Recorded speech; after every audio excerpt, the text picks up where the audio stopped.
अस्सलामुअलैकुम नाजरीन, programme मुकाबिल public के साथ में खुशामदीद में हुमारिया जदून। मेरे साथ मौजूद हैं रऊफ क्लासरा और आमिर मद्दीन। 31 दिसंबर की डेडलाइन गुजर गई मगर पीडीएम के इस्तीफे ना आ सके। ऑपोजिशन हुकूमत को गिराने में नाकाम। ऑपोजिशन जमातों में एतमाद के फुकदान का सेनेट इंतखाबात पर क्या असर हो सकता है? सेनेट का मैदान खुला छोड़ने की वजह से ऑपोजिशन शदीद खौफ का शिकार है। पीटीआई हुकूमत भी अपने पत्ते लेकर बैठ गई। हुकूमत और ऑपोजिशन में 36 का आंकड़ा जारी। बाजी कौन जीतेगा, प्रोग्राम में बात करेंगे। करक में हिंदू समाधि पर इंतहा पसंद मुजाहरीन चढ़ दौड़े। इंतजामिया मुश्तइल अफराद के सामने बेबस, बाद में गिरफ्तारियां शुरू कर दी। चीफ जस्टिस की जानिब से तशवीश का इजहार और वाक़े पर सो मोटो के हवाले से आपको प्रोग्राम में अपडेट करेंगे। और नाज़रीन, गरीब आवाम की जेबों से अरबों डॉलर्स इकट्ठे करके सेठों ने दुनिया भर के बैंकों में जमा कर लिए। साबिक चेयरमैन FBI शब्बर जैदी का तहलका खेज इंकशाफ प्रोग्राम में आपके साथ शेयर करेंगे। आमिर साहब, 2020 गुजर गया, 31 दिसंबर भी आज आखिरी दिन है। इस्तीफे अभी तक नहीं पहुंचे, कल नया साल शुरू हो रहा है। पहले तो ये इतनी सियासत जो है ना उससे आप शुरू ना करें। लोगों को नए साल का मुबारक हो। और ये साल ख़ास तौर पे क्योंकि इतना बड़ा कठिन रहा है, कोरोना की वजह से पूरी दुनिया तब्दील हो गई है। आप मैं सबकी ज़िंदगी के मामूलात तब्दील हो गए हैं। लोगों को वो जो हाथ मिला के जफ्फी डाल के हमारा तरीक़ाकार था मिलने का, लोग एहतियात करने लग पे, सब कुछ ही बदल गया है। सो उम्मीद ये की जाती है कि नया साल हमारे लिए सबके लिए बेहतरी लाएगा। दूसरा मैं समझता हूँ नए साल के हवाले से जो है ना पीटीआई गवर्नमेंट और इस मुल्क के हवाले से कि ये पिछले साल में आप अगर पूछें मुझसे कि जी पिछले साल का क्या हिसाब किताब लगाना है, तो पीटीआई से जो उम्मीदें थी, जो ये नया यंग ब्लड लेके आए थे, और वो था जी 30 साल का 40 साल का जो तसलसल था बारी बारी लेने का, और वो जो कार्टेल्स बन गए हुए थे, माफियाज बन गए थे, जो इनका नया पाकिस्तान का वो था। तो मुझे बड़ी तकलीफ़ हो रही है ये कहते हुए कि इस पूरे साल में इन्होंने काफ़ी हद तक वो लोगों की उम्मीद तोड़ी है। और लोगों को उम्मीद बहुत ज़्यादा ज़रूरी होती है कि उम्मीद का रहना। इनका पिछले साल तक भी हद तक भी जो था थोड़ी सी उम्मीद थी कि यार ये कुछ करेंगे, मगर ये उम्मीद टूटती जा रही है। तो अब उम्मीद के टूटी हुई उम्मीद के ऊपर मजीद उम्मीद ये कर सकते हैं कि इस साल शायद the lessons to be learned ये देखना है कि ये अच्छा लेसन लर्न करते हैं या बुरा लेसन लर्न करते हैं।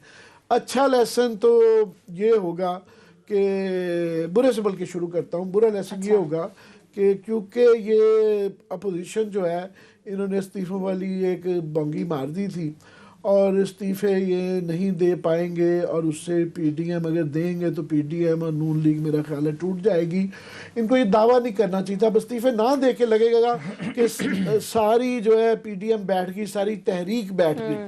उससे जो है लेसन्स टू बी जो मैं लर्न कर रहा हूँ, बुरा लेसन ये लर्न किया जा सके वो कि पीटीआई और इनका गरूर बढ़ जाए और ये कॉम्प्लेसेंट हो जाएं और ये बिल्कुल एक्शन लेना बंद कर दें, और वो जो है ना वो पंजाबी लाहौर में जो कहते हैं ना तुन के रखो, वो तुन के रखने की अगर वो की ना, तो ये ना इस गवर्नमेंट का भला है उसमें, ना इस मुल्क का भला है, किसी का भी भला नहीं है। तो this a bad lesson. Good lesson जो हमारी उम्मीद है कि ये लर्न करेंगे, कि ये सबक सीखेंगे कि जनाब ये 2.5 साल इनके आधे मिड टर्म हो गई है। 2.5 साल में लोग ये जो इनसे इतने नालायक क्यों हैं, जलसों में क्यों जा रहे हैं, और ये महंगाई और ये गुड गवर्नेंस के बैड गवर्नेंस के मसाइल हैं, बहुत ज़्यादा हैं, उसकी दुरुस्तगी करें। और कोई लोगों को उम्मीद कैसे देनी होती है कि नज़र आए कि इनको एहसास है। सबको ये डायलॉग है, ये सबको साथ लेके, सबको कोई साथ लेने की जरूरत नहीं है। अपने आप को साथ लेके की जरूरत है कि हमें ये उम्मीद दें, कोई चेंजेस करें अपनी पॉलिटिकल टीम में, ब्यूरोक्रेटिक टीम में, अपनी पॉलिसी के अंदर के नज़र आए कि कुछ गलतियों का इकरार किया है वो और उसकी दुरुस्तगी करना चाह रहे हैं। नए साल का फॉर एग्जांपल आज लास्ट डे था, जो मैसेज उन्होंने दिए, 2 मैसेज आज दिए। आज प्राइम मिनिस्टर ने जो है ना अमीर तबका बिल्डर्स के लिए बहुत बड़ा वो दिया कि जनाब ये उनके लिए तो जो है लाखों करोड़ों अरबों का जो काला धन है अपना वो वाइट कर सकते हैं कि कोई पूछेगा नहीं आपसे। और आप जो है ना कंस्ट्रक्शन के लिए जी पैकेज आ गया है बड़े यहाँ, और इनका एक वतीरा रहा है 2.5 साल में, big industry, big landlord, big cartel, उन सब के लिए जो है ना 200 बिलियन डॉलर की 200 बिलियन रुपए की छूट आ जाती है, एग्जम्पशंस आ जाती हैं, टैक्स ब्रेक आ जाती हैं, सब्सिडी आ जाती है। जब गरीब के लिए जो 31 तारीख की, मैं अभी ये टिकर पढ़ रहा था अभी जो चला है कि जी पेट्रोल जो है पता चल रहा है कि रात के 12 बजे एन टाइम पे पूरे 12 बजे जो है ना 1 रुपया और 80 पैसे का लीटर पेट्रोल बढ़ गया है। और जो गरीबों को जो कि गैस ऑलरेडी नहीं मिल रही और बिल्कुल लोड शेडिंग है और लोगों का इन्हिसार सिलेंडर्स पे एलपीजी पे है, तो वो उन्होंने अभी मैं देख रहा था कि जनाब वो 15 रुपए पर किलो का बढ़ गया है, जो कि बहुत ज़्यादा वो है, और ये आगरा की मंजूरी के शायद बगैर है। तो ये आखिरी जो है ना गवर्नमेंट ने नए साल का तोहफा जो गरीब आदमी के लिए क्या और अमीर आदमी के लिए क्या, ये जो कह रहे थे ना पहली तकरीर थी प्राइम मिनिस्टर की, कंपैशन, कि मुझे एहसास बहुत ज़्यादा है और गरीब आदमी का ख्याल करें, तो खुदा के लिए आप भी गरीब आदमी का ख्याल करें, उसका बहुत बुरा हाल है। ठीक है क्लास साहब, आपको क्या लग रहा है, क्या हमने 2020 या क्या गलतियां की हैं, कहाँ है हमारा मुल्क, और 2021 में हम क्या उम्मीद लगाएं? आमिर साहब ने भी एक बड़ी अच्छी बात की।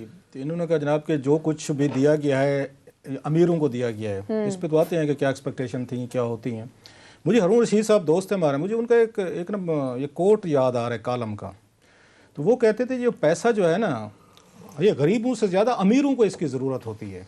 इसमें बड़ी डेप्थ है इसमें जुमले में कि गरीब को तो एक्सपोजर ही नहीं होता ना कि पैसा क्या चीज़ है, उससे क्या कुछ अयाशां की जा सकती हैं। जब तक एक्सपोजर ना हो तो अमीर आदमी में लालच भी ज़्यादा होती है, ग्रीड भी ज़्यादा होती है, फ्रॉड भी ये ज़्यादा करते हैं, बड़े बड़े स्कैंडल्स भी इन हुए के आते हैं। कभी आपने सुना है किसी बेचारे रिक्शे वाले का, कोई टांगे वाले का, कोई मजदूर का, होटल ढाबे वाले का कभी स्कैंडल आया है? इन्हीं बड़े लोगों को आता है क्योंकि इनको आगे बड़े बड़े लोगों को बड़े बड़े पैसे चाहिए होते हैं। तो सेम अगर जो आमिर साहब कह रहे हैं कंपैशन, तो ये भी कंपैशन की कैटेगरी है क्योंकि कल को डोनेशन ये बड़े बड़े लोग देते हैं। आपने कभी दिया है डोनेशन आमिर साहब? मतलब इन लोगों को प्रोग्राम में नए साल की इब्तिदा मेरे से यही करनी थी, को वाकयात आपने बता दिया। मैं अच्छा नहीं लगता कहते हुए कि जी मैं इतना देता हूं या नहीं देता। ओह डोनेशन में नहीं मुझे पता चल गया मेरा अगला साल कैसे गुजरना है। I am not talking about personal donation. मैं रोकड़ा बड़े लेवल का रोकड़ा मेरे में बड़े रोकड़ा है ही नहीं, कहां से दूंगा? मैं यहाँ करोड़ों की बात कर रहा हूँ, चेक दिए जा रहे हैं वजीर आजम को आपकी पार्टी के लिए, रॉबिन हुड स्टाइल है। नहीं मैं उसकी बात कर रहा हूँ। आप बेचारे कहाँ पे आते हैं? आप तो जाती तौर में मुझे पता है कितनी सारी आप उस पर चैरिटी कर रहे हैं ना, मैं उसकी नहीं बात कर रहा। खैर अब साफ जरा, जब आप अपने दोस्तों को पैसा आके वाया भटिंडा पंप नहीं करवाएंगे तो कल को आपको किसने पैसे देने हैं? फिर जहाज कहाँ से आएंगे, तो फिर आपके मर्सिडीज कहाँ से आएंगी, तो गाड़ियाँ कहाँ से आएंगी, तो घर के खर्चे कैसे चलेंगे आमिर साहब? सो इन्हीं तबकात को देने जरूरी है एक साइड पे। और दूसरी बात आने पॉजिटिव नोट कि ये सारा बिजनेस जो करते हैं, जनरेट करते हैं एक्टिविटी, इकोनॉमिक एक्टिविटी, वो गरीब ने तो नहीं करनी होती सर। अल्टीमेटली ये जो बिलियनरी हैं, हमारी अपनी एक उस आइडियलिस्टिक राय मेरी अपनी जगह पे जो मैं रखता होता हूँ मैं, लेकिन अल्टीमेटली कारोबार तो इन्हीं लोगों ने चलाना है, इन्हीं लोगों ने जाकर पैसा जनरेट करना है। दुनिया भर में जो अरबपति है हमेशा वो कंसेशन भी ज़्यादा लेते हैं, हुकूमतों से पैसा भी ज़्यादा बटोरते हैं और आके करप्शन भी वो ज़्यादा करते हैं। एक चीज़। दूसरी, अगर आपकी मेरी एक आइडियलिस्टिक एक उस पर रिपोर्टिंग पे रही है, अभी भी है मेरी, लेकिन थोड़ी सी कुछ अरसे में मैंने जब चीज़ें देखी हैं, कुछ मुझे अपनी आगे ओपिनियन में थोड़ी सी उसको रीएडजस्ट किया है कि दुबई में हमारे, आपको याद होगा, $10 बिलियन से ज़्यादा का वहाँ पे ये पाकिस्तानियों ने जदादें खरीदी। आपको अगेन हमने आके दुबई लीक्स की हुई है, तो उनसे दुबई ने कभी नहीं पूछा कि भाई साहब ये पैसा मनी कहाँ से आ रही है, ये जो पैसा आप ला रहे हैं इस मुल्क में, आप किसी को ब्लैक मनी जो कत्ल किया है, डाके मारे हैं, भत्ते किए हैं, ये पाकिस्तानियों को बात को बारी दुनिया को छोड़ दें। उन्होंने कहा भाई साहब रोकड़ा है ना, ले आओ, हम आपकी अगेन आपका हमारे पैसा में चाहिए। और उन्होंने दुबई की इकॉनमी खड़ी की है दुनिया भर से इसी तरह के पैसे से, बगैर किसी से एनी क्वेश्चन आस्क्ड।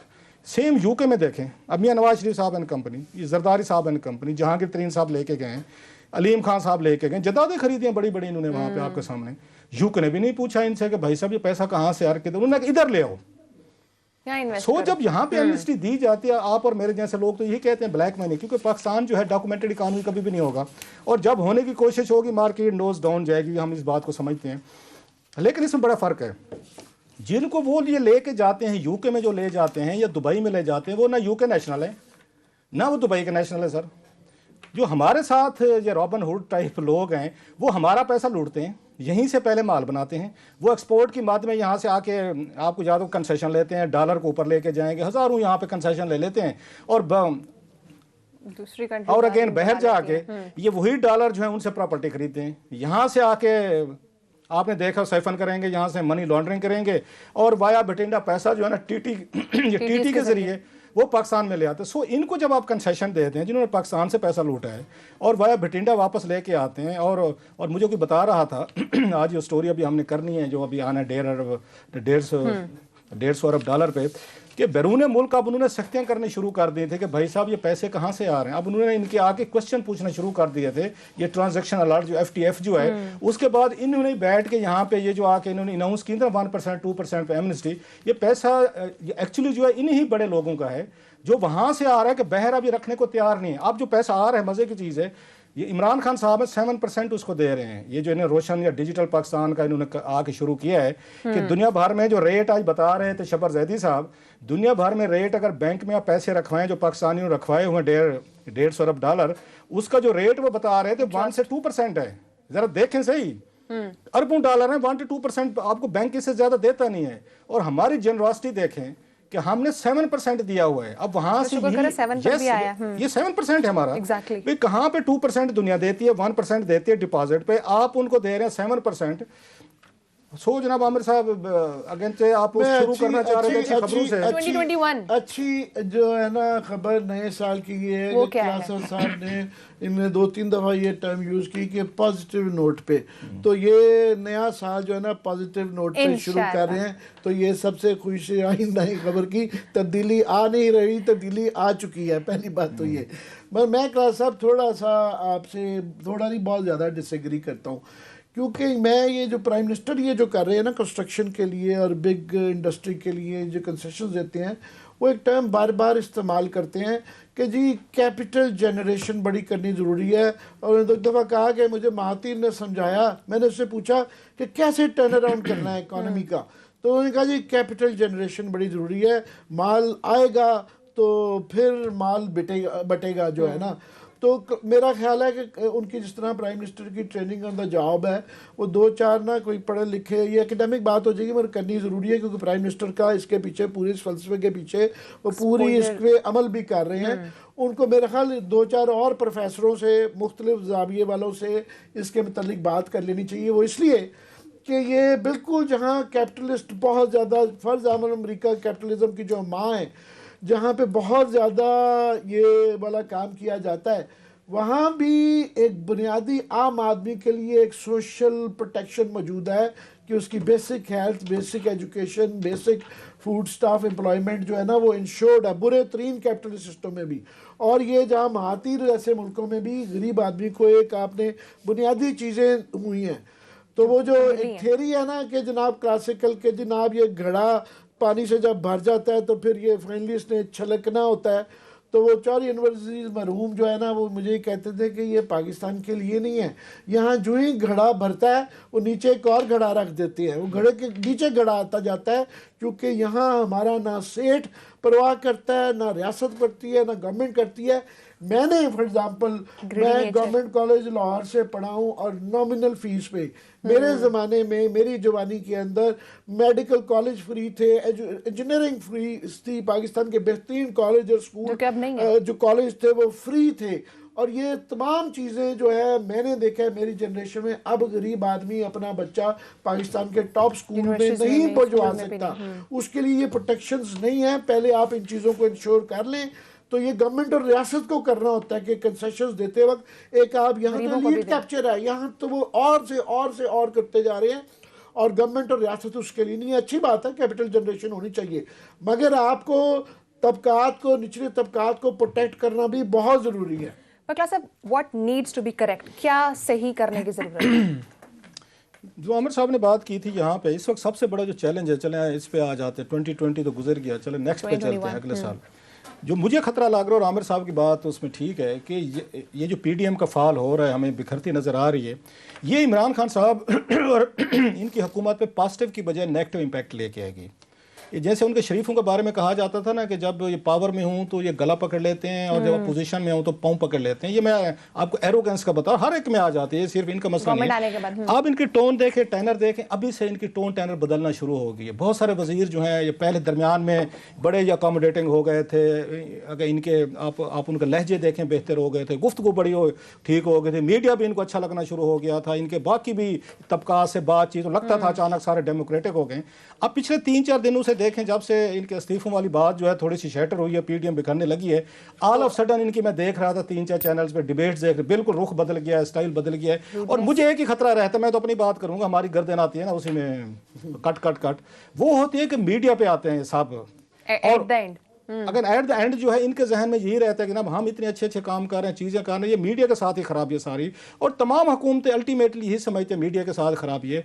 ये पीडीएम जैसे मुल्क जो है ना पाकिस्तान, मेरे अपने उनके साथ दोस्तों के साथ बड़ी बहस रहती है, जो सारे हमारे यहाँ एक कल्चर है ना कि तमाम स्टेक होल्डर इनको वन पेज पे होना चाहिए। भाई साहब, ये जमहूरी मुल्कों में या किसी मुआशरे में कोई वन पेज, हम घर पे वन पेज पे नहीं है भाई, लीव अलोन। मेरे घर में 4 पेजेस हैं, अब मैं कहूँ जी मुल्क को एक पेज पे ले, नहीं होगा, मेरे बच्चे मुझसे नहीं एग्री करते, मेरी वाइफ नहीं करती, दोस्त यार अगेन बहुत सारे लोग नहीं करते। लेकिन हमारा प्रोपेगेंडा क्या होता है, ये बड़ी गलत किस्म की हमने यहाँ पे आके फिलासफी दी हुई है कि सबको वन पेज पे होना चाहिए। जिस वक्त ये सारे वन पेज पे आते हैं, जुडिशरी प्रेशर में आती है, एस्टेब्लिशमेंट प्रेशर में आती है, सबसे ज्यादा सिविल सोसाइटी आपकी प्रेशर में आती है, मीडिया आती है। सो पाकिस्तान जैसे मुल्कों में ये वन पेज वाली थ्योरी खत्म करें अगर आपने थोड़ा सा आगे प्रोग्रेस करना है, ताकि हुकूमत पे दबाव रहे। आप अभी देख रहे हैं एस्टेब्लिशमेंट ने इनको 2 साल बड़ी डट के सपोर्ट दी है, अब उसका क्या नतीजा निकला है कि इन्होंने डिलीवरी नहीं किया, जैसे आमिर साहब कह रहे हैं, क्योंकि मुकाबले में अपोजिशन ही नहीं थी, आपके मुकाबले में मीडिया नहीं था, आपके मुकाबले में कोई सिविल सोसाइटी नहीं थी। जो भी बात करता था आप उनको शिकायती फ़ोन कर देते थे और वो वहाँ से मालकान को फ़ोन कर देते थे। इवन ट्विटर पे, ये लोग नहीं मानेंगे, इवन बहुत सारे ट्वीट्स, ये वहाँ से जो हमारे बैठे हुए हुकूमत, बहुत सारे ट्वीट्स अगर उनको किसी को पसंद नहीं है तो भी उन्होंने पिंडी में फ़ोन किया कुछ लोगों को, भाई साहब ये ट्वीट्स डिलीट करें। और बहुत सारे जर्नलिस्टों की मैं गवाही दे सकता हूँ जिनको टेलीफोन्स गए, ये ट्वीट जो है ना, तो ये जनाब साहब को पसंद नहीं है, ज़रा इनको डिलीट करें। सो ये चीज़ें जब आप आके लाते हैं, अपने ऊपर से दबाव हटाते हैं, आप थोड़ा सा अकाउंटेबल होते हैं, लोगों को होते हैं, मीडिया को होते हैं, सोसाइटी को होते हैं। सो मुझे ये खौफ लग रहा है जो आने वाले दिनों में, अगला जो साल है, कि अगर ये वन पेज इसी तरीके का दोबारा जुड़ गया, जो मुझे लग रहा है जुड़ता हुआ कहीं पे, अच्छी चीजों के लिए जुड़ रहा है, अच्छी चीजों पे जुड़ना चाहिए और वो बड़ी अच्छी बात है। सिक्योरिटी के इश्यूज हो, स्ट्रेटेजिक के लिए जुड़ना शुरू हो गया है। सर आमिर साहब, क्या मतलब ऑपोजिशन और हुकूमत का एक पेज पर आना जरूरी है, किसका एक पेज पर आना जरूरी है? नहीं, वो बुनियादी तौर पे तो सबका कुछ बुनियादी चीजें अगर ये आइडियली हो जाए, कुछ चीजों पे सारों का एक पेज पे होना है। पाकिस्तान है ना, पाकिस्तान की जो बुनियादी चीजें वो है, मगर हर एक का एक एरिया डिवाइडेड है। यहाँ पे अपोजिशन का एक अपना रोल है, वो चेक एंड बैलेंस का रोल है, कि वॉच डॉग का रोल है कि वो चेक करें गवर्नमेंट को अपना और डिलीवर करना है। जो रियासती अदारे हैं जैसा कि फ़ौज, उनको अपना अपना हर एक का रोल मुतय्यन है।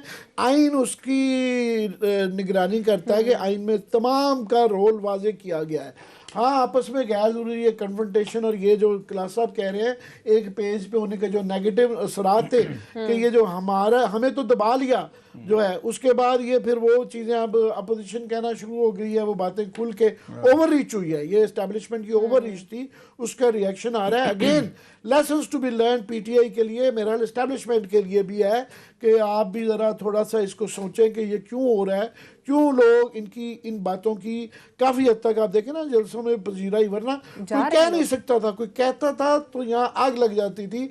ये पब्लिक रिएक्शन आता था, पब्लिक रिएक्शन जो नहीं आ रहा तो उसको उनके लिए भी लेसन्स टू बी लर्न के बजाय इसके कि उसको सख्ती के साथ डील किया जाए, शायद कोई करेक्शन की ज़रूरत है। और उनके लिए भी, सबके लिए है, गवर्नमेंट के लिए भी है, रियासती इदारों के लिए भी है, हमारे लिए भी है कि हमें भी जो है मेरा ख्याल है कि बैलेंस्ड रख के, जो इतनी पोलराइज्ड मीडिया हो गया है, या लेफ्ट पे हो गए हैं, राइट पे हो गए हैं, तो दोनों इनके भी नकाइस हैं, इनकी भी अच्छी बुरी बातें हैं, इनकी भी अच्छी बुरी बातें हैं। तो सारी जगह मेरा ख्याल ये नए साल जो है इस तरह का मौका प्रोवाइड करता है कि हर कोई ज़रा इंट्रोस्पेक्शन करे और अपने आप को देखे कि क्या करना है क्या नहीं करना। और मेरी लास्टली ज़रूर ये नए साल के टॉपिक पे वो है कि अभी मैं आ रहा था तो देख रहा था कि लोग बड़े खुशियाँ मना रहे थे सड़कों वड़कों में, तो ये पुलिस वाले बहुत ज़्यादा जो है, ठीक है, कोरोना की एहतियात करें और लॉ एंड ऑर्डर का भी हिसाब ठीक होना चाहिए। मगर इतना बुरा साल रहा है, अगर कुछ लोग बच्चे बच्चियाँ कोई इजहार करने का एंटरटेनमेंट नहीं रही, और ये बड़ा जो है साल कोई अच्छा नहीं रहा। तो थोड़ा बहुत अगर कोई लोग खुशियां मना लेते हैं तो मना लेते हैं, लोगों को SOPs फॉलो कर लेनी चाहिए। लोगों को भी हमने देखा है हर साल हमारी कौम को जिस तरह खुशियां मनाती है। मेरा अपना बरखुरदार, उसके बड़ी मुश्किल से मैंने उसको राजी किया, पटाखे छुटा के मैं भाईजान तेरी बड़ी मेहरबानी। कोरोना की भी नहीं, अगेन दूसरा मैं कि आपने देखा दिल्ली में यही कुछ हुआ, उन्होंने दिवाली के नाम पे पटाखे बजा बजा के पूरा दिल्ली में स्मॉग हुई, वहाँ पे दीगर चौक। खैर बड़ी मुश्किल से मैंने हजरत साहब को मिन्नत तरला डाला, हाथ पाँव पकड़े, उसको मान के कारण मेरी उस पर रिक्वेस्ट पे। उसके बाद बहुत सारे हैं वो निकाल लेंगे, यहाँ पे उसके सिलेंसर निकाल लेते, उसके बाद डीलिंग शुरू हो जाती है। पुलिस में भी हम ठीक है हर वक्त तनकीद करते हैं, कोई इनकी कोई नौजवानों को भी तो देखें। उसके बाद पूरे का पूरा शोर शराबा, हमारे यहाँ सबसे ज्यादा जो आता है ना कि लाउड निकालें और पूरे शहर को अजाब पे डाल दें, फिर पटाखे पूरी रात बजाएं, प्लस उसके साथ आप देखें ये वन व्हीलिंग करते हैं सारे के सारे, और उसमें कितने एक्सीडेंट्स हो रहे हैं, डेथ्स हो रहे हैं, सारी की सारी चीजें। तो ये कौम जो है ना सर, ये थोड़ी सी ये डंडे से ये सीधी होने वाली है। ये मोहब्बत प्यार समझाना सिखाना SOPs आपने देखने कितने लोगों ने फॉलो किया, नहीं किया उन्होंने फॉलो। तो थोड़ी सी पुलिस की प्रेजेंस अगर ना हो, मेरा ये ख्याल है ये मजीद बदतमीजियां करेंगे, मजीद रूड होंगे, ये फैमिलीज को तंग करते हैं, बड़े गलत किस्म के यहाँ पे चीजें होती है। सो पुलिस का इन चीजों का रोल भी होना चाहिए, सड़कों पे भी होना चाहिए। हाँ वो आप ठीक कह रहे हैं, गैर जरूरी तौर पर वो तंग ना करें, लेकिन ये कौम जो है ना सर, अभी आप जाएंगे ना वापस अपने घर के लिए, आप मेरा ख्याल वहां तक पहुंचते पहुंचते अपने घर तक आपकी राय बदल चुकी होगी। मैं आपको 12 बजे पूछूंगा कि अभी अब आपकी राय पहले यही कह रहे थे मैं रूट चेंज करके जाऊं। नहीं मैं इनकी राय पूछूंगा 12 बजे जब ये पहुंचेंगे घर के हजूर के। आप अभी तक उसी पे कायम हैं कि या कोई राय बदल गई आपकी? नाज़रीन ब्रेक का टाइम है, ब्रेक में बात करेंगे FBR के स्मगलिंग से मुतालिक वज़ीर आज़म को रिपोर्ट पेश की गई जिसमें इंकशाफ हुआ है कि एक साल में 6 अरब 95 करोड़ डॉलर्स की स्मगलिंग हुई है। इसको बात करेंगे, साथ रहिएगा।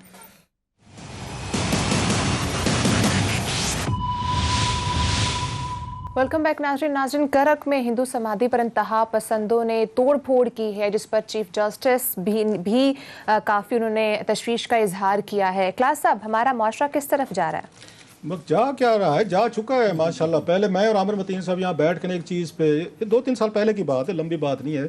अगेन हम यहाँ बैठ कर बड़ा क्रेडिट लेते थे कि हम उनसे इंडियन से ना बड़े हम ये बेचते रहे बहुत हवालों से। यहाँ पे उसकी मिसालें भी देते, जितना इंडिया में लिंचिंग हो रही थी वहाँ पे आप उसमें देख रहा करके हमारे इंडियन दोस्त वहाँ नाराज़ हो जाएंगे, सिविल वार लाइक सिचुएशन शुरू हो जाए, आगे सड़कों पर पकड़ लो, मार दो, धाड़ दो, मस्जिदें गिरा दो, कि बंदा चढ़ गया है उसको आके पकड़ लो, ट्रक पकड़ लो, गाय भैंस जो भी चीज़ हाथ मिल गई है उनको मारना शुरू कर दे। इस पर बड़ा आपको याद होगा इंडियन सोसाइटी में बड़ा रिएक्शन आया। हमारे यहाँ एक बड़ी अच्छी बात रही है जो आमिर साहब और मैं क्रेडिट लेते, अल्लाह के फजल से हमारे पाकिस्तानियों ने कहा कि नहीं आपको ज़्यादा देर हम खुश नहीं होने देंगे। और इसमें हमारी कोई थोड़े से स्टेट पॉलिसीज़ का भी मैं समझता हूँ हिस्सा है कि पिछले कुछ अरसे से हमने यहाँ पे जो एक थोड़ा इंडिया में जितना भी रिएक्शन था या एक्शन थे, उसके रिएक्शन में पाकिस्तान में वो काम अब यहाँ पे होना शुरू हो गए। पहले इंडियन चैनल्स हम देखते थे, उनके लोगों को सुनते थे, पाकिस्तान के रिलेटेड बड़ी एक्सट्रीमिस्ट उनकी पॉलिसी थी, पाकिस्तान में डैम केयर वाला एटीट्यूड था, आप क्या कह रहे हैं, क्यों कह रहे हैं, हमें कोई फर्क नहीं पड़ता। और हमें लगता था कि पाकिस्तान बड़ा ये आंकड़े तेजी से इंप्रूव किया, हम उससे निकल आए। और जो उसमें चीज सबसे बेहतर थी, इंडियन फोबिया से हम निकल गए थे। हम एक आके कहते हैं उसमें इंडियन सेंट्रिक हम नहीं रह गए थे, हर वक्त इंडिया डिस्कस करो, हर वक्त इंडिया डिस्कस करो। वहाँ इंडिया में यही काम हो रहा था, अभी भी हो रहा है। वहाँ पे छोटी सी चीज़, वहाँ बाथरूम में भी कोई गिर जाएगा ना, वो फौरन कहेगा ISI ने धक्का दिया, या पाकिस्तान से कोई 2-4 यहाँ पे आए थे लोग आए थे, सो उनका माइंड बना दिया गया। अब हमने पिछले कुछ अर्से से देखा है पाकिस्तान में वही माहौल बनाया जा रहा है, हमारी सोसाइटी का बनाया जा रहा है, इसको ज़्यादा रेडिकलाइज किया जा रहा है। इसमें स्टेट लेवल पे कुछ अनासर हैं, इनके वजीरों के कुछ के बयान आप देखें, इवन इनके अपने उस पर हुकूमती स्टाइल पे आप देखें। मैं अब उस पर आप कह सकते डिटेल में नहीं जाना चाहता। ऐसा ऐसा हम एक उसके मैचिंग क्राउड की तरफ जा रहे हैं, जो इंडिया में हमें नजर आती थी चीजें, अब वो पाकिस्तान में नजर आती। सबसे बड़ा जो अगेन उसमें मुझे नजर आ रहा है, जैसे इंडिया में होता है वहां पे आपको याद होगा राम जो उनका था, उनके गॉड जो है, उस पर उनकी बाबरी मस्जिद में मसला हुआ कि यहाँ पे राम की जय पैदाइश है। हाँ। उन्होंने कहा जी इनको गिराएंगे। अब सेम मसला यहाँ पे करक में हुआ सर, वो ये कहते हैं कि ये हिंदू बुजुर्ग थे, उनकी समाधि है। उन्होंने कहा नहीं जनाब, यहाँ पे मुसलमान जो है ना उनकी समाधि, अब उस पे उनकी लड़ाई हुई है, ये कब्र है, सॉरी उनकी कब्र है, सॉरी उनकी कब्र है, उसको लेके और उस पे हंगामा करने वाले कौन है? मतलब हम तो समझते हैं कि पाकिस्तान थोड़ा प्रोग्रेस कर रहा है, थोड़ा सा तरक्की याफ्ता लोग हो गए, JUI के लोग हैं, JUI के मजे की चीज है, जरा जहन में रखिएगा। और उस पर पुलिस का बड़ा शर्मनाक इनका किरदार है, पता था कितने लोग हैं, आपने कुछ भी नहीं किया वहां पे। तो उन्होंने जनाब वहां पे खड़े होकर, JUI वो है जो देवबंद है, मेरा ख्याल है पूरे का पूरा इंडिया में इनके सारे का सारा हेडक्वार्टर है सर। इंडिया में है। इंडिया में ये सबसे ज़्यादा सेकुलर हैं, ये जो देवबंद वाले हैं इंडिया में वो सेकुलर हैं और सेकुलरिज्म को सपोर्ट करते हैं। हम मुसलमानों को एक दाद दें वैसे वो ये है कि दुनिया भर के जिन जिन मुल्कों में हम रहते हैं हम चाहते हैं वो सेकुलर मुल्क हूँ, सेकुलर सोसाइटीज़ हूँ। यहाँ पे हम नहीं चाहते कि सेकुलरिज्म हो या सेकुलर रिवायात हूँ या थोड़ा सा लिबरलिज्म, टॉलरेशन या ये चीज़ हो, ये हमारा है। देखेंगे इंडिया में भी हम कहेंगे सेकुलरिज्म होना चाहिए, हम उसका आपके सामने कनाडा भी कहेंगे, उसको फ्रांस भी कहेंगे, अमेरिका भी कहेंगे, यूरोप भी कहेंगे, उसको ये यूके को भी कहेंगे कि सेकुलर होने चाहिए। लेकिन जहाँ पे हम खुद रहते हैं यहाँ पे आपके क्रिश्चियंस हों, आपके हिंदूज हों, हमारे सिख भाई हों, दीगर जितनी माइनॉरिटी, उनके लिए जनाब हम कहते नहीं यहाँ पे तो फिर सेकुलरिज्म का कोई नाम ले जनाब, उसके बाद फतवे लगना शुरू हो जाते। बहरहाल अब मौलाना फजल रहमान साहब भी चुप हैं, उसके बाद जो रिएक्शन आएगा इंडिया में इन पे आके इस पे जस्टिफाई जो इन्होंने किया है जिसकी हम वहाँ मजम्मत करते थे इंडिया में कि ये कुछ सारी चीज़ें गलत हो रहे हैं, वो जो थोड़ा सा भी हमें एज था, थोड़ा सा अब ज़्यादा रह नहीं जाएगा। आने वाले दिनों में आप देखेंगे हमारी सोसाइटी एग्जैक्टली उसी पैटर्न पे जा रही है, रेडिकलाइज हो रही है, जिसका मुझे खतरा है। आमिर साहब इस पे क्या रीज़न हो सकते, क्या जो हमारी लीडरशिप है वो ये चीज़ें करवाती है या उनका इस तरह का रवैया जो हम फॉलो करते हैं? लीडरशिप का अच्छी बात यह है कि हमारे यहाँ एक मोर लेस जो है सोसाइटी ने हमारा एक रिवर्सल हुआ है और अच्छा हुआ है ओवरऑल। ये इस तरह के वाक़यात उसको तोड़ देते हैं उस यकीन को, और वो जो कंसेंसस हो गया हुआ इस तरह का, क्योंकि ये देखें सेकुलर में लफ्ज़ यूज़ इसलिए नहीं करता कि आम आदमी कई दफ़ा उसको ना कंफ्यूज कर लेता है लादीनियत के साथ। इससे मुराद ये होती है कि दूसरों के अकायद और मज़हब की बर्दाश्त, जो कि हर मज़हब के अंदर है, इस्लाम समेत, इस्लाम में तो बहुत ज़्यादा उसके मतलब कहा गया हुआ है कि बर्दाश्त करना चाहिए उसमें। तो ये हम बड़ा दरमियान में, आप देखें ना अभी भी इस वाक़े में भी बहुत ही गंदा वाक़या, अगली वाक़या, पर अच्छी उसकी मुस्बत ये है कि फिर भी कि उसको पकड़ लिया गया। ये जो वहाँ पे मंदिर समाधि जो बनाई जा रही थी, ये जो बताया गया है, ये सुप्रीम कोर्ट के ऑर्डर्स के ऊपर बनाई जा रही थी, ये वहाँ पे लोकल मसला था। फिर अदालतों ने कहा कि इसको बनाया जाए यहाँ पे, ये इनका राइट है। वो जब बन गई तो उसके बाद फिर अब गिराई गई है। तो अच्छी बात यह है कि supreme court chief justice of Pakistan ने उसका फ़ौरन नोटिस लिया और हमें दिखाया जा रहा था कि वो जो सारे एक्यूज्ड थे वो पकड़े गए हैं और बाकी लोग दौड़े हुए हैं। और कम से कम ये है कि मीडिया पे मुझे इसकी एक बिल्कुल अक्रॉस द बोर्ड जो है एक मजम्मत की गई है।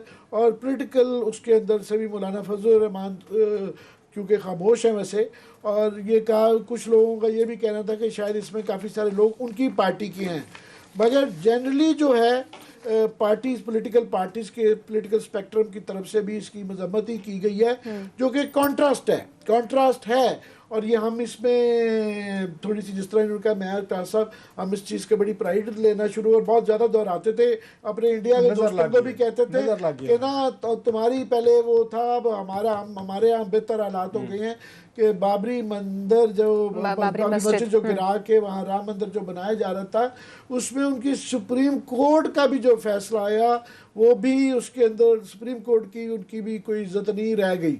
तो यहाँ एक कॉन्ट्रास्ट तो है कि ये वाक़या हो गया। आज ही फॉर एग्ज़ाम्पल वहाँ पे इंडिया में मस्जिद गिराई गई है और वो कल गिराई गई है, और वो मस्जिद के जो गिराने में पुलिस की वैन साथ लगी हुई है, उनके सामने ये हो रहा है। और कई दफ़ा वो इस तरह के वाक़यात कराने में पुलिस और इस्टेब्लिशमेंट इंडिया की शामिल होती है। तो हमारे यहाँ कम से कम ये वाक़यात अब कम हो गए हैं, पर जब भी होते हैं तो हमारा एक जो अब हम कहना शुरू हो गए थे कि जनाब हम आपसे अभी बेहतर है, हमने सबक सीखे हैं, तो वो जो हमारा एकता थी इस मसले पे वो थोड़ी सी टूटती है। तो आज ही वो सोशल मीडिया उनका जी देखो ये तो बराबर हो गए, हमारे यहाँ भी ये हो रहा है तो आपके यहाँ भी हो रहा है। नहीं, हमारे यहाँ फ़र्क है, होना भी नहीं इसलिए चाहिए कि एक तो ये कि हमारे यहाँ वैसे ही बड़ी छोटी सी अक़लियत है, यहाँ 2-3% की तो टोटल अक़लियत है, तो उनको भी जो है उनके यहाँ 18-20 करोड़ मुसलमान हैं, तो वो उनका एक लार्जर मसला है। तो हमारे यहाँ अगर उनकी भी नहीं हम कर पाएंगे अक़लियतों की हिफाजत तो फिर उससे वो जाता है। मगर ये तकलीफ दह बात है। आई होप कि चीफ जस्टिस ने बहुत अच्छा ये काम किया और इसको फॉलो अप करेंगे और सबको ये सजाएं होंगी। ये फिर बाकी जो है ना लोगों के लिए, इस तरह के जो शिद्दत पसंद इंतशार पसंद लोग होते हैं, उनके लिए सबक होता है।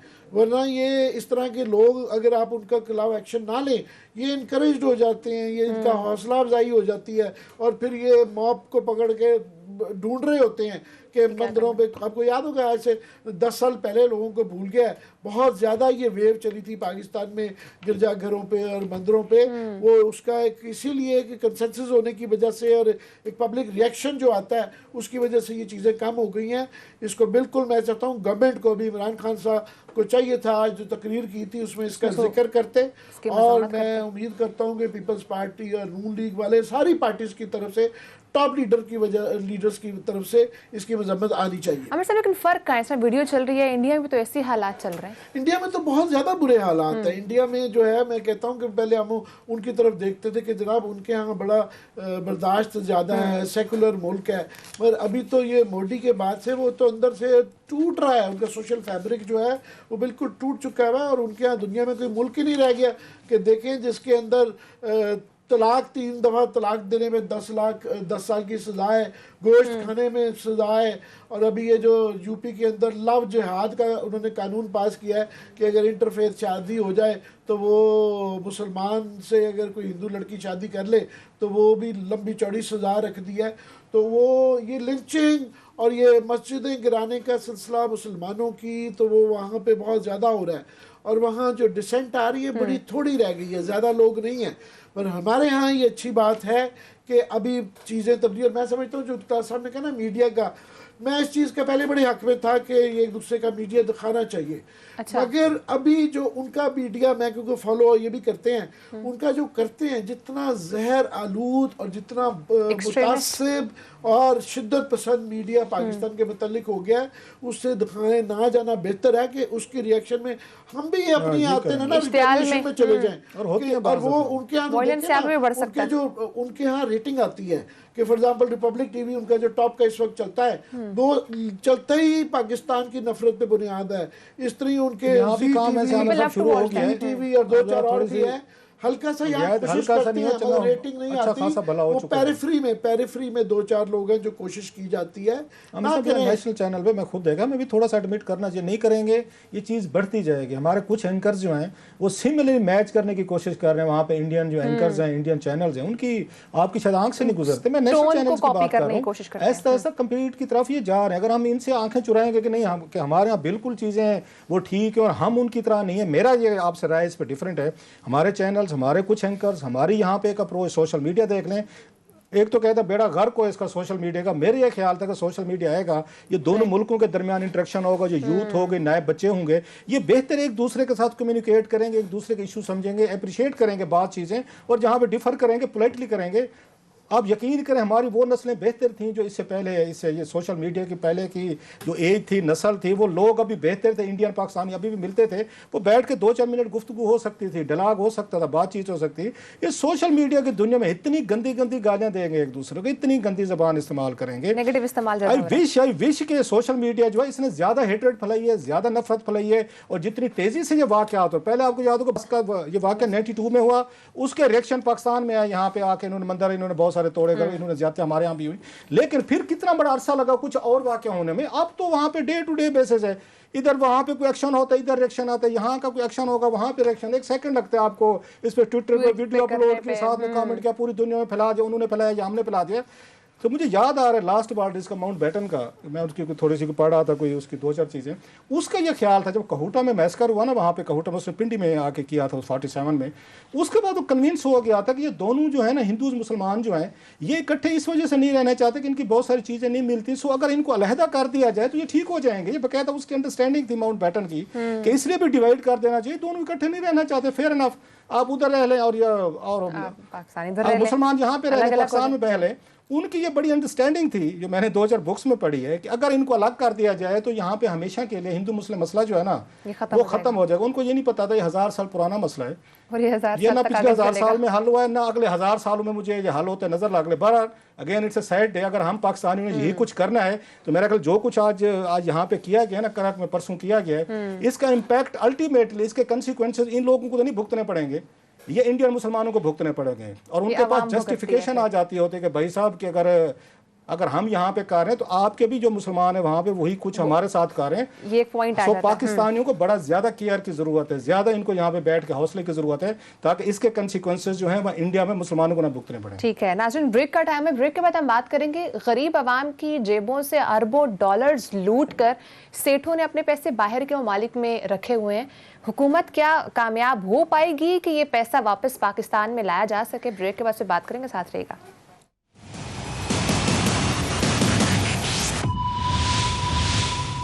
वेलकम बैक नाज़रीन, FBI की स्मगलिंग से मुतालिक रिपोर्ट वज़ीर आज़म को पेश की गई, जिसमें इंकिशाफ किया गया है कि एक साल में 6 अरब 95 करोड़ डॉलर स्मगल किया गया है। क्लास साहब, उम्मीद थी हमें कि शायद इस गवर्नमेंट से के पैसे जो बाहर के बैंकों में पड़े हैं शायद वापस आ जाएं, बट ये उम्मीद भी इस साल के साथ साथ नाकाम होती नजर आ रही है। अब जो फिर हमारे दुख दर्द जो है ना सामने, उनका वो क्या कहते हैं, फिर खोल के हम बैठ जाएंगे। आपको याद होगा इस मुल्क में बड़ा मजाक उड़ाया गया, मेरा उड़ाया गया, कुछ और लोगों का उड़ाया गया कि जनाब 200 अरब डॉलर की आपने बात की, मजाक किया था। ये कौम आपको पता है इस काम पे तो बड़ी मेहर है माशाल्लाह, किसी के कुछ सीरियस बात को कैसे आपने जोक में बनाना है। तो स्टोरी ये थी, साग डार साहब ने कहा था पार्लियामेंट में, उन्होंने इंकशाफ किया था कि 200 अरब डॉलर जो है ना हमारे स्विस बैंकों में पड़े हैं। ये बकायदा वहाँ कौमी असम्बली का रिकॉर्ड पे है, उसके बाद सेनेट में भी डिबेट हुई, सारा कुछ हुआ। तो उसके बाद मजाक बनना शुरू हो गया था कि जनाब ये देखें जी, ये साफ ही बैठे होते हैं, इन्हें किसी चीज़ का पता होता नहीं है, मर्जी से बिठा के फिगर्स दे देते हैं, जो दिल में आते कह देते हैं। बल्कि याद होगा मुराद सईद पे तो बड़ा अच्छा खासा मजाक बना लिया था उनमें अपोजिशन वालों ने, उनके हुकूमत के दिनों। उन्होंने कहा था कि 200 अरब डॉलर मिलेंगे, 100 अरब डॉलर हम उसको IMF को दे देंगे, तो 100 अरब डॉलर जो है हम उसके मुल्क की इकानमी ठीक कर लेंगे और हम ये पैसा वापस लेके आएंगे। अब मज़े की इसमें चीज़ क्या हुई थी, एक तो मजाक उड़ाया गया कि पैसे थे नहीं, कहाँ से पैसे थे। अब वो शबर जैदी साहब जो FBI के चेयरमैन रहे हैं, वो कह रहे हैं 150 अरब डॉलर पाकिस्तानियों को पढ़ाओ जिनके एड्रेसेज हैं, वो कहते हैं अननोन भी नहीं है, 150 अरब डॉलर हैं। और वो कहते हैं कि मैंने ये एड्रेसेस सारे ये दिए हुए भी हैं कि जनाब इनको पकड़ें। अब वो कह रहे हैं, अब फिर कल को हम अब यहाँ पे उठाएंगे, फिर कहा जाएगा आपने कहा था 150 अरब डॉलर साबित करके दें। इसाक डार साहब ने कहा था तो वो भी हमारे खाते पड़ गए कि आप साबित करके दें। अब शबर जैदी साहब कह रहे हैं कल को हमें कहा जाएगा कि 150 अरब डॉलर आप साबित करके दें। भाई साहब, डार साहब भी बहुत बड़े आदमी है, शबर जैदी साहब उनसे बड़े आदमी हैं। जब वो कह रहे हैं कि मेरे पास एड्रेसेस है, मुझे पता है, तो बुला के उनसे पूछें, और कुछ नहीं, नए बुला के पूछ लो भी हमें दें एड्रेसेस दें, हम जरा चेक करते हैं। FBI अगर नहीं करता तो मत करे। अब इसमें इंटरेस्टिंग चीज़ जो इसमें हो रही है कि ये जो आपके बिग बिजनेसमैन है, कितना पैसा पाकिस्तान के पास था, इसका टोटल कर्जा है हमारा सिर्फ 100 अरब डॉलर बनता है टोटल इस वक्त, और हमारा डॉलर कहाँ पे गिरा हुआ है। चले और कुछ ना कहें, मेहरबानी फरमाएं, इनके हाथ पाँव पकड़े, इन्हें कहें जो आपने दुनिया के बहर मुल्कों में रखा हुआ है उस पर 1% पे 2% पे, चलो 4% पे आप ले लें, इनसे 3% पे ले लें भी, चलो आप जो जाके 7% पे ले रहे हैं ओवरसीज़ पाकिस्तानियों से, इन्हीं की कोई मिन्नत तरला करें ना। अगर आपने कोई देनी भी है, कोई आके एमनेस्टी देनी है, तो इन लोगों को दें जिनके पास पैसा पड़ा। उन्होंने माल्टा में रखे हुए हैं पैसे, जो ये शबर जैदी साहब कह रहे हैं, माल्टा में रखे हैं पैसे, लेकिन अपने यहाँ वो लाने को तैयार नहीं, क्योंकि कल को यहाँ पे जवाब तलबी होगी, सारी चीज़ें होंगी। एक चीज़। अब दूसरा सवाल जो ज्यादती के आपने कहा PTI ने पैसे क्यों नहीं रिकवर किए, 2-3 लोग इसके जिम्मेदार हैं। ये मुझे याद है कि उस वक्त असद उमर साहब जो हमारे मेहरबान हैं, दोस्त हैं, वज़ीर ख़जाना थे, इनसे 2-3 उसमें पूछा गया। एक मोहम्मद मालिक साहब का शो था, एक अरशद शरीफ साहब का शो था। उस वक्त तारिक बाजवा साहब जो हैं वो आपको याद होगा चेयरमैन FBI थे, जिन्होंने ये डील जो है ना, वो लंबी कहानी हम 10 दफ़ा बता चुके हैं, जो स्विट्ज़रलैंड के साथ मुआहदा नहीं होने दिया था, जिसके तहत पाकिस्तान के पास इंफॉर्मेशन आनी थी कि अगेन कितने पाकिस्तानियों के वहाँ पे पैसे पड़े हुए हैं। लास्ट 2 मिनट्स इन्होंने वहाँ पे वो नहीं करने दी थी। अब ये पता चला है आमिर साहब कि उसमें 37,000 अकाउंट्स हैं वहाँ पे, ये हमने स्टोरी की हुई है कुछ दिन पहले कि 37,000 पाकिस्तानियों के अकाउंट्स खाली हो गए वहाँ पे, पैसा निकाल के लोग ले गए वहाँ से। आज वो बता रहे हैं कि 150 अरब डॉलर जो दीगर मुल्कों में पड़ा है, मतलब ये स्विट्जरलैंड से इन्होंने निकाले हैं पैसे, जो 3-4 साल डार साहब ने मुआहदा नहीं होने दिया था, मौका दिया तमाम लोगों को कि पैसे निकाल दें। अब ये खबरें आ रही हैं वो माल्टा के बैंकों में पड़े हुए हैं, सूडान में पड़े हुए हैं, फलां पे पड़े हुए हैं, सोमालिया में पड़े हुए हैं, उधर पड़े हुए हैं। सर मैं इस पे हैरान इस पे होता हूँ कि ये लोग हैरान होते हैं, कोई इस वक्त पाकिस्तान की रूलिंग पार्टी जो एलीट रूलिंग की खानदान नहीं रह गया जिसकी टीटियों का केस ना हो। ये शहबाज शरीफ और ये जो ब्रदर शुगर मिल, ये क्या है, कि मनी लॉन्ड्रिंग का केस है कि ये ओमनी केस जो 34 अरब रुपए का आसूदारी साहब एंड कंपनी पे है, मनी लॉन्ड्रिंग का टीटी के केस पे है। ये जो सैफुल्लाह के ऊपर जो एक केस नैब का चल रहा है वो भी मनी लॉन्ड्रिंग का केस है। सारों के चल रहे हैं और लोग ना आंखें बंद करके मान नहीं रहे हैं। सबसे बड़ी मिसाल ये है कि आप पूछें कि आपके 23 अरब डॉलर के इस साल और पिछली दफ़ा 18 से 21 अरब के रेमिटेंसेस तरसीलात कैसे हो गई। सऊदी अरबिया, मिडल ईस्ट, सारी दुनिया में कोरोना की वजह से कारोबार बंद है, लोग वापस भिजवाए जा रहे हैं। सिर्फ एक ही फैक्टर है कि ट्रांसपोर्टेशन, लोगों का आना जाना बंद है, हवाला हुंडी बंद है। हवाला हुंडी क्योंकि नहीं हो रहा, यहाँ से ये पैसा बाहर जाता है, बाहर से वापस आता है। तो आपका 8 अरब तो सिर्फ 2 साल में आया है और इस साल के भी जो फिगर्स आ रहे हैं वो पूरी दुनिया में कारोबार ठप हैं, तरसीलात और बढ़ने जा रही हैं, रिकॉर्ड बढ़ने जा रही हैं। तो ये इंडिकेटर्स हैं और इसके अलावा क्या बड़ा इंडिकेटर अगला साल इस हवाले से भी अच्छा हो। नाज़रीन, इस आखिरी प्रोग्राम हमें इजाज़त दीजिए। इंशाल्लाह आपसे अगले साल नए प्रोग्राम के साथ, नई उम्मीदों के साथ मुलाकात होगी। इंशाल्लाह अगला साल आपके लिए, हमारे लिए, इस मुल्क के लिए अच्छा हो। इंशाल्लाह आपसे अगले साल मुलाकात होगी। अपना ख्याल रखिएगा। अल्लाह हाफ़िज़।